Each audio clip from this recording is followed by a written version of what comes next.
Bonjour les amis, bienvenue à bord de ce nouveau numéro de Nova-sur-Mer. On est sur l'île de Ré aujourd'hui et on a profité des grands coefficients de marée pour aller faire une belle balade sur l'estran où l'on va rencontrer un couple pas comme les autres. Tanguy et Hélène sont algoculteurs et ils sont déjà en train de pêcher. On y va.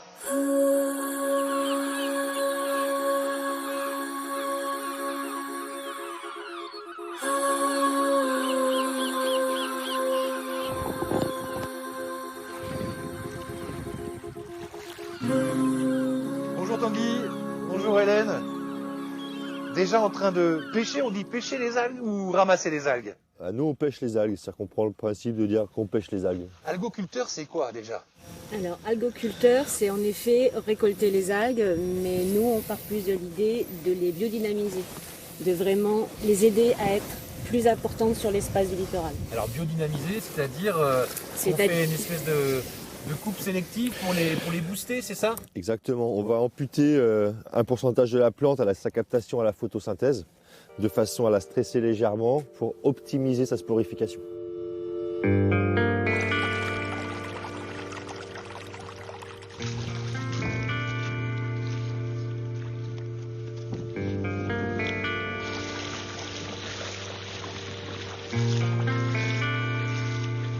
Les résultats sont flagrants depuis que vous exploitez l'estran comme ça, avec cette biodynamisation?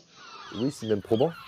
Ça demande beaucoup de temps, beaucoup d'énergie, mais finalement on s'est rendu compte sur 5 ans d'action, à raison de presque 200 marées par an, que les bancs d'algues prolifèrent, s'élargissent et reprennent une place plus raisonnable. Quand nous avons commencé à faire du relevé d'informations en 2014, il y avait à peu près que 10% de ce qu'avaient nos grands-parents sur la bordure littorale. Donc on est parti nous de ce petit confiti et au fur et à mesure des années et des marées, on les fait proliférer.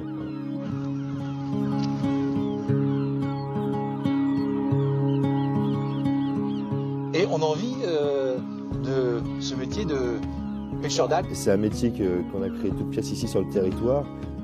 C'est extrêmement vertueux au niveau environnemental et humain, mais pour l'instant à peine stable au niveau économique, pour deux raisons. Ça demande une installation et des possibilités de commercialisation qui avancent petit à petit sur ce produit qui a peu de notoriété sur notre territoire. Et après, derrière, nous aussi nous structurer par rapport à la réponse territoriale. C'est-à-dire qu'au fur et à mesure des années, comme notre action est positive, on a de plus en plus de capacités et donc de produits pour rentrer sur les marchés. Et donc là, on arrive gentiment vers le levier économique. Voilà. C'est du goémon. C'est le goémon. Alors qu'est-ce qu'on en fait de ça? Alors, il y a alimentation, cosmétique, tout ce qui est à la sauce, soins, etc. Et en alimentation, c'est les algues que normalement vous trouviez sous vos plateaux de fruits de mer pendant des années. Elle est alimentaire. Ouais. Elle est même très très bonne. Alors vous avez la chance de travailler dans un cadre exceptionnel au quotidien. Il y a une association rétaise qui s'occupe des écluses, je ne sais pas si vous les connaissez. Et l'été, ils font découvrir ce que sont ces pêcheries en pleine mer, histoire de préserver la ressource et le patrimoine maritime. Alors, là vous voyez, là sont des petites anchois et vous avez une ou deux petites sardines. À chaque grande marée, c'est la même histoire. Dominique raconte ses écluses aux touristes de passage. Bon, voilà un éperlan. Je suis président des écluses à poissons de l'île de Ré, les pêcheries en pierre de l'île de Ré, et je fais des visites pour faire connaître le patrimoine maritime des écluses à poissons. Ce matin-là, ils étaient une petite dizaine à le suivre sur l'estran du côté de Sainte-Marie-de-Ré pour découvrir l'écluse de la Paillarde, construite au XIIe siècle et toujours debout 900 ans plus tard. Ce qui m'a frappé ce matin, c'est la technique de construction, je pense. Ça me paraît être quand même assez... Je n'arrive pas à comprendre que ça résiste aux vagues que j'ai vues hier soir. Cela sert à ça aussi, ces visites. Découvrir, comprendre que ces murs de pierre balayés par les assauts de la mer tiennent encore debout, pas grâce au ciment, non, mais à cause des huîtres qui se collent dessus. Et c'est pour ça qu'on demande aux gens de ne pas marcher sur les murs. On est vraiment, si vous voulez, sur le registre du patrimoine culturel et du patrimoine naturel. Nous ne l'opposons jamais, au contraire, nous estimons qu'ils sont extrêmement complémentaires. Parce que dans ces écluses, même si cela ne se voit pas au premier coup d'œil, ça fourmille de vie. Chaque organisme a un rôle, une fonction, pour former un parfait écosystème. On parle toujours de pollution, mais en fait, il y a encore quand même des endroits où c'est conservé, et puis c'est quand même des pêches ancestrales qui se perpétuent quand même, c'est très bien. Comme il n'a pas la maille, on va le remettre à l'eau. Sur l'île de Ré, il existe encore 14 écluses comme celle-ci. Une autre est en cours de restauration.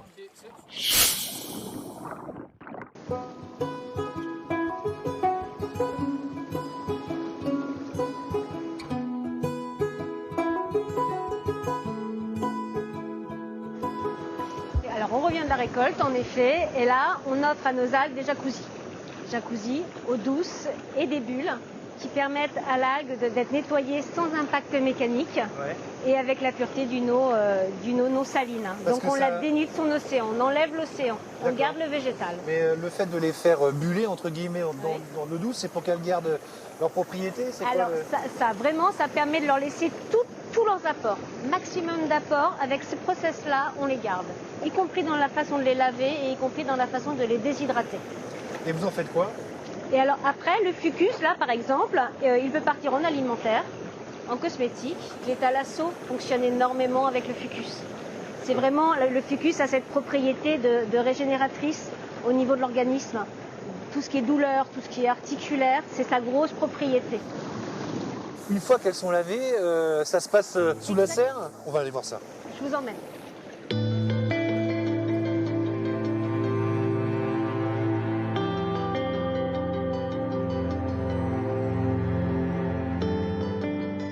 Là, c'est incroyable. C'est les Caraïbes. Et alors cette chaleur ici, là, pour déshydrater ces algues, c'est naturel? Naturel. Vous voyez, ça, c'est la récolte d'hier. Ouais. Je les enlève aujourd'hui. Ok. Aujourd'hui, c'est ça. Et demain, ça sera ça. Et ça, après, ça part, on va le voir tout à l'heure, dans la... On l'emmène à l'atelier, dans les confetti, exactement. Et ça part aussi pour des restaurateurs? Restaurateurs aussi. On bosse avec toutes les belles tables. On bosse avec, en général, on est dans la gastronomie. C'est bien, on va voir un exemple. Moi, je vais te présenter un chef cuistot qui s'appelle Hugo. Il va chercher ses algues, lui, plus au nord, entre Roscoff et Ouessant. Vous allez voir ce qu'il prépare, c'est incroyable. Les algues, c'est l'avenir. C'est un des aliments qui peut un peu nous sauver, entre guillemets, surtout nos enfants et nos arrière-petits-enfants, petits-enfants. C'est-à-dire que ça, c'est à portée de main. Si on n'en fait pas n'importe quoi, si on le respecte et si on développe autour de ça, ça pourra un peu nous sauver et alimenter l'humanité dans l'avenir. Ça, c'est sûr et certain. Hugo est un cuisinier très spécial. Il invente des recettes à base d'algues pour les transformateurs. Il passe son temps à explorer, à faire des expériences. Entre ici et Ouessant, on trouve jusqu'à 500 variétés d'algues. Ce champ sous-marin est le plus riche d'Europe. Voilà. Donc, tout ça, c'est de la dulce. Donc ça, c'est mon petit chouchou. C'est une des algues préférées des chefs, en fait, déjà parce qu'elle est très belle. Ça, c'est un bonbon. C'est vraiment, quand tu le manges comme ça, là, c'est très croquant. Il y a des saveurs de noisettes qui viennent, c'est sucré. L'hormone ne s'y trompe pas parce que c'est son algue préférée. Ça, c'est un gros combi royal. Bon, il s'est décroché. Alors, c'est toujours pareil. Là, on fait de la cueillette, on va dire, amateur. Hein, là, on est sur une algue qui est comme ça, qui est décrochée, en fait. Voilà, elle n'est pas sur son lieu de vie. On ne la ramasse pas. Donc, on va sur des zones où il y a des grandes marées, du courant, pas de rivière. Et on prend uniquement des algues sur pied. Comme ça, on est sûr où on les accueille. Ici, on ne prélève que ce dont on a besoin, histoire de préserver la ressource. Un vivier d'une richesse incroyable grâce à la qualité de l'eau exceptionnelle. Cette algue très brillante, même sans eau, on dirait du plastique, et ben ça, c'est de la nori. Sa particularité, c'est une des plus fines dans les algues, et pourtant, c'est une algue qui est très solide. Hein, elle met du temps à casser. Ça se voit que ça pousse dans des éléments assez durs pour pouvoir résister au vent, aux tempêtes, aux marées. Donc en fait, c'est une algue très délicate mais résistante. Et ça, c'est de la nori. Donc avec ça, on fait plein de choses. C'est ce que les gens retrouvent autour des maquis japonais. Voilà. Sauf que là, c'est sauvage et breton. Pendant ce temps, Marielle et Yann récoltent le spaghetti de mer, l'Imentalia. Une algue en plein essor, un rêve de cueilleur. Juste devant l'île de Bas, le spaghetti foisonne. C'est assez intense, mais c'est assez gratifiant pour ça. Il y a ce qu'il faut quand même. C'est assez quand même. Pour ça, je l'aime bien celle-là, moi.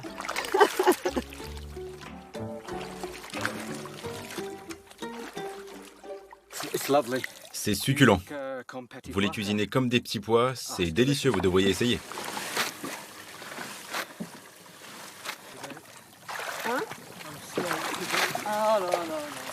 Cette fois, ils ont terminé avant même que la mer ne commence à remonter. En moins de 2 heures, 1 tonne de spaghettis. Il n'y a plus de place dans le bateau, donc on va rentrer.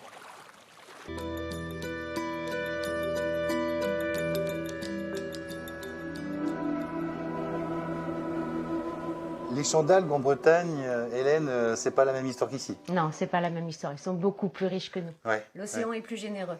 Ouais. Grâce au marnage, l'eau qui est en température plus basse que chez nous, et en effet, ils ont une profusion, ils sont riches. Oui, mais ils n'ont pas nos marais, parce que Tanguy est parti sur son marais, on va aller le rejoindre tout à l'heure. Alors voilà, c'est une autre histoire. C'est-à-dire que nous, on a adapté notre environnement. Ouais. Alors, on travaille avec ce qu'on a, ouais. Et c'est-à-dire qu'on n'a peut-être pas les marnages ou les criques comme en Bretagne, c'est très plat. Chez nous, par contre, on a des tas de marais. Là, on est dans l'atelier, vraiment dans l'antre de la finition, quoi, parce que ici, c'est... C'est l'algue déshydratée, tout est sec ici. Et alors là, une fois que ça a été séché, c'est broyé. Alors voilà. Et on retrouve dans les grands bacs... On les passe au broyage pour les présenter en paillettes. Ouais. La paillette étant plus facile à consommer. C'est un peu comme un condiment, comme un aromate. Ouais. Là, vous avez de la laitue de mer en paillettes.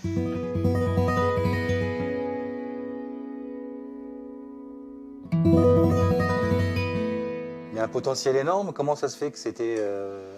Alors ça, c'est la grande question. C'est qu'elles ont disparu, c'est que c'est perdu dans notre culture, on l'a perdu. Nous, on l'a perdu. Je pense que nous, on a oublié, on s'est concentré, je dis souvent, sur les huîtres. Je parle du littoral, bien sûr, sur les huîtres, sur les pommes de terre, sur le sel.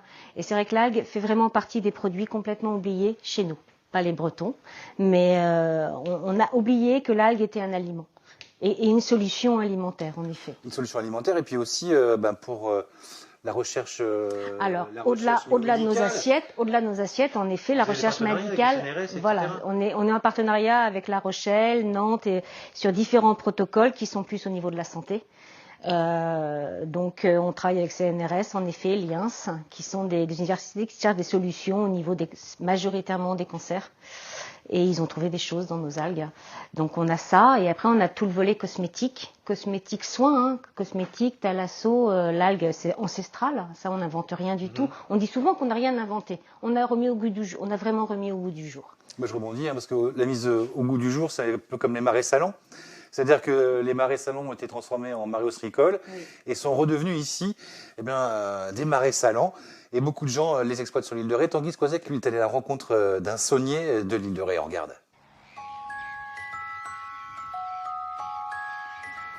À l'origine, Rochelais et non Rété, cela fait plus de 10 ans que Brice Colognier s'est installé sur l'île de Ré par amour de ses marais et de la production de sel. Il est devenu saunier, ce n'est pourtant pas le métier auquel il se destinait.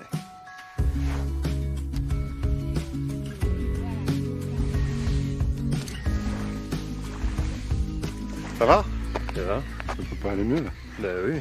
Qu'est-ce que tu es en train de récolter? Là c'est le gros sel. Je finis de faire le gros sel, ouais. Ça s'appelle un souvron, ça. C'est ce qui permet de faire quoi? De finir de remonter le sel que j'ai aborné, c'est-à-dire que je l'ai mis à cheval là, au bord du bassin pour qu'il s'égoutte, ouais, un peu. Et là qu'il a un peu égoutté, maintenant je peux le remonter. L'île de Ré, c'est plutôt la fleur de sel? Ils sont complémentaires. Ouais. Voilà. Tu vas nous montrer? Ouais. Bon. Enfin, je termine. Hein. Bah ça y est, regarde, il est bien là, non? Il est magnifique. Ça se cueille? Ça se cueille, parce que c'est de la fleur. Évidemment. Voilà. Alors comment tu fais? C'est juste avec la lousse. Ouais. On a 2 cm d'épaisseur d'eau dans le bassin, donc il ne faut pas toucher le fond du bassin pour ne pas prendre du gros sel. Donc on va juste se mettre comme ça entre 2 eaux et passer sous la pellicule de fleurs. Tout doucement, et on tranche cette pellicule. Et voilà. Hop. Brouette. Je peux essayer? Ouais, tiens, je t'en prie. Donc bien à plat. Bien à plat, pas toucher le fond. Voilà. Reste à plat. Là, elle est encore un peu chaude, rose. là, c'est fou. Bah oui, l'eau est vraiment sur 2 cm d'eau, donc c'est vraiment des miroirs qui chauffent, quoi.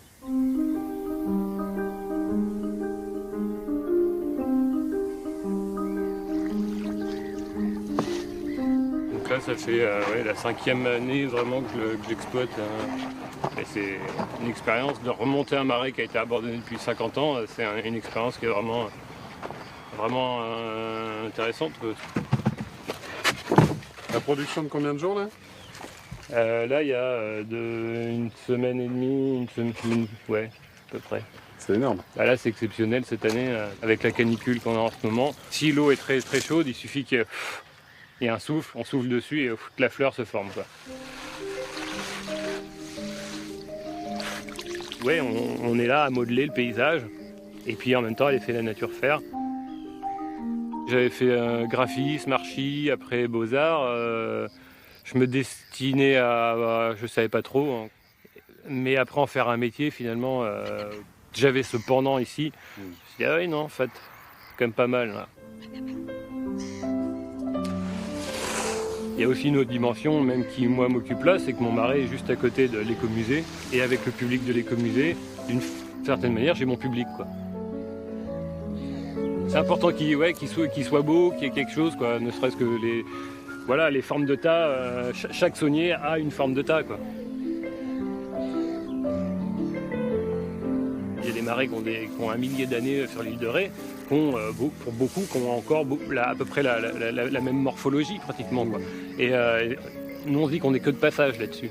Donc on doit rendre le marais après en état pour le prochain, quoi.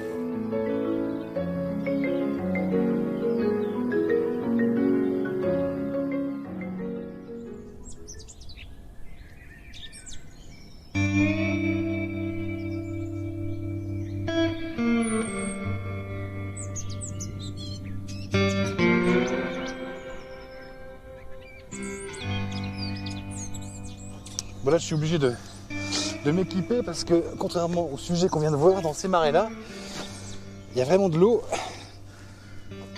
On va voir Tanguy. C'est un peu ces champs où il fait pousser ses salades.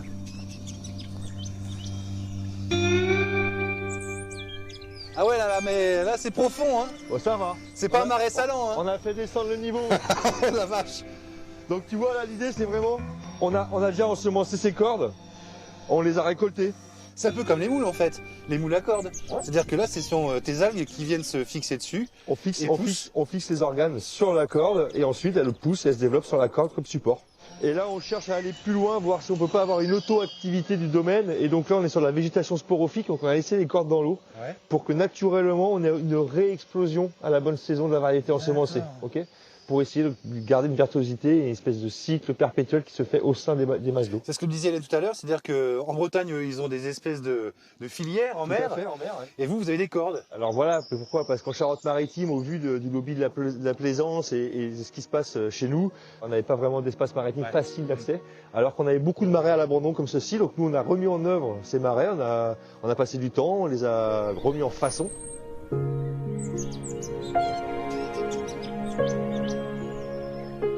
C'est vraiment un champ à salade, quoi. C'est un champ. C'est comme les paysans, quoi. Ils ont leur champ, ils font pousser la salade et Exactement. Dans le marais, c'est incroyable. Exactement.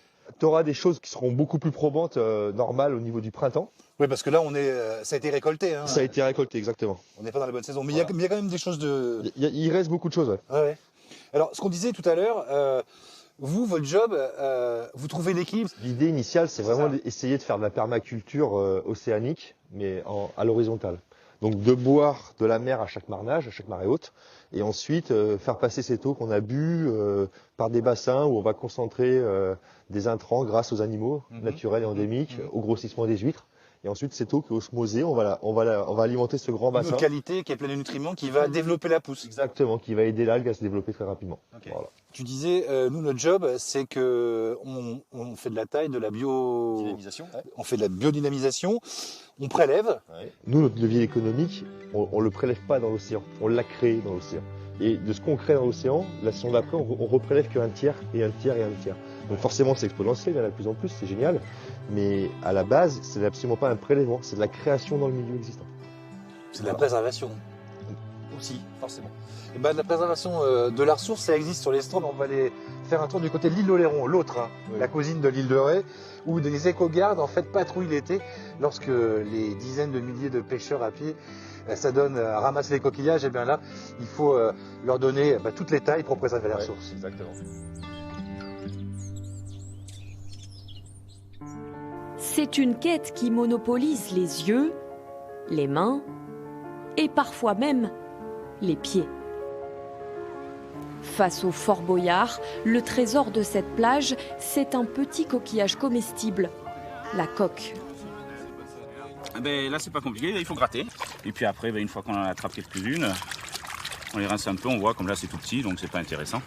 C'est le fruit de notre pêche, alors on est content. C'est plus marrant que de les acheter au marché. C'est très sympa, parce qu'on est en famille, on est au bord de l'eau. Déjà, on a le vue sur le Fort Boyard. Et c'est très bon à manger, et c'est simple à pêcher. À marée basse, les plages d'Oléron deviennent le paradis des pêcheurs à pied. L'activité est réglementée. Les membres de cette association arpentent les plages pour expliquer les bonnes pratiques. Il y a des tailles à respecter pour les coquillages. Il ne faut pas les ramasser trop petits, parce qu'il n'y a pas grand-chose à manger dedans. Et pour vérifier ça, on la passe dans la petite réglette, dans ce petit trou là.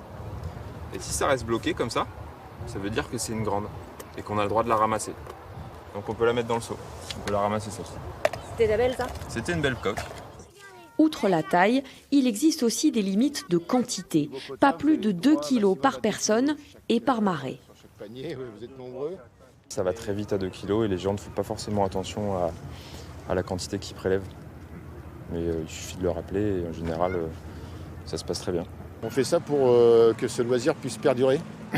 C'est-à-dire que les gisements continuent à bien se porter, qu'il n'y ait pas des dégâts, on va dire, sur le milieu ou des épuisements de stock. Ce qu'on veut absolument éviter, nous, c'est que la pêche devienne interdite ou impossible parce que tout a été pêché. Ils n'ont pas de pouvoir de sanction. Leur seule arme, c'est la pédagogie pour que perdure le plaisir de pêcher à pied à Oléron.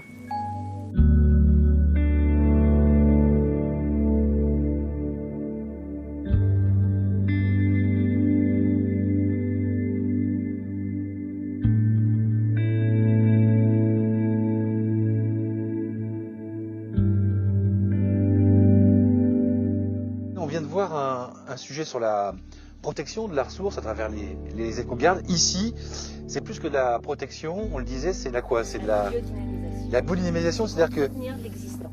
Ouais. Partir de l'existant et le biodynamiser. Pensez verger, pensez raisin, pensez rosier. On fait exactement la même chose, on biodynamise. On est parti donc d'une impasse environnementale avec une banche qui était devenue désertique. Mais plus d'algues. Plus d'algues, il restait un petit confiti qui était à 300 mètres d'ici, qu'on a stimulé de façon à ce que ces spores reviennent sur le milieu. Et là, au bout de 50 boulots, petit à petit, sur toute la longueur, on a récupéré ces plantes fucales, qui sont le nerf de la guerre de la bordure, puisque ce sont des pieds qui sont pérennes, qu'on va avoir pendant des années et des années. Alors je sais que c'est pas le terme, mais c'est une sorte de bouture, comment vous faites?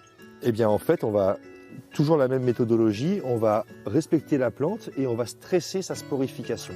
Les algues se reproduisent par sporification un petit peu comme les champignons. Si on lui enlève une possibilité de captation à la photosynthèse, elle va se reproduire plus par autorésistance. Et donc c'est cette méthode qu'on met en place de façon à ce que les bancs d'algues reviennent plus vite que naturellement et même 3 fois plus vite que naturellement. C'est-à-dire qu'il faut les couper, il ne faut pas les arracher? Absolument pas. Si vous arrachez une algue, vous stérilisez le milieu. Alors que si vous prenez un petit pied comme ça qui est encore tout jeune et vous l'amputez de 1/3 de sa capacité à 7 cm au-dessus de son pied, eh bien là, il va donner plus de spores que naturellement. Et là, on vient d'aider le milieu à revenir.